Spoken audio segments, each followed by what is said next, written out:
First Alert Weather Team. All right, as we take a look at the month of June so far in terms of rainfall at ILM. Now, remember, parts of the area have actually seen above normal amounts of rainfall, but we're actually slightly below normal now at ILM, 47/100ths of an inch of a rainfall deficit for the month. But remember, in May, we did very well. Most of the entire area now is completely out of drought conditions, even though we still have a rainfall deficit of about 5.23 inches for the year. But we're kind of getting to that time of the year where showers and thunderstorms are kind of hit or miss in nature. And ILM's kind of missed out on some of the heavier rainfall totals recently, but other areas have done a lot better.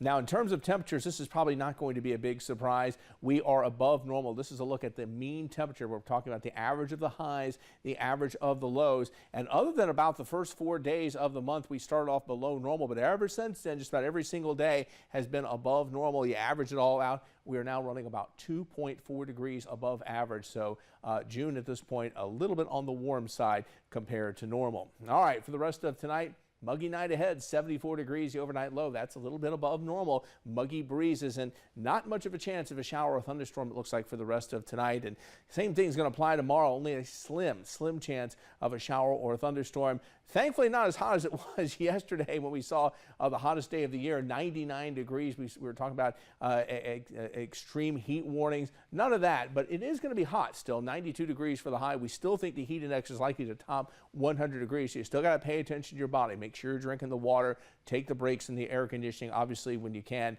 And, of course, you really need to do these things so we don't have any problems with heat exhaustion or heat stroke. Satellite radar composite earlier, some showers and thunderstorms in western sections of North Carolina. Those have pretty much fallen apart, but high pressure over our area is pretty much ensuring that we're not seeing any shower or thunderstorm activity. If you look real closely, we had one shower try to develop earlier in northwestern Bladen County, but that is about it. It has been completely quiet other than that. Temperature is not cooling off at the rate that we saw last night. Now, remember, this morning in Wilmington, we dropped down to 70 degrees. We had some slightly drier air movement here. That's why it felt a little more comfortable yesterday, I should say this morning. Tomorrow morning, it's going to be back to muggier conditions. In fact, it may even feel like it's about 80 degrees when you wake up tomorrow morning. We can show you this with our hour-by-hour forecast model. You can see the temperature in Wilmington, 76. Feels like temperature in red, that's 81 degrees. And yes, still a hot day tomorrow. You can see highs making their way into the lower 90s. And while we won't have any heat advisories, we do think the heat index will get over 100 degrees. And that's going to be true a lot of days moving forward, too.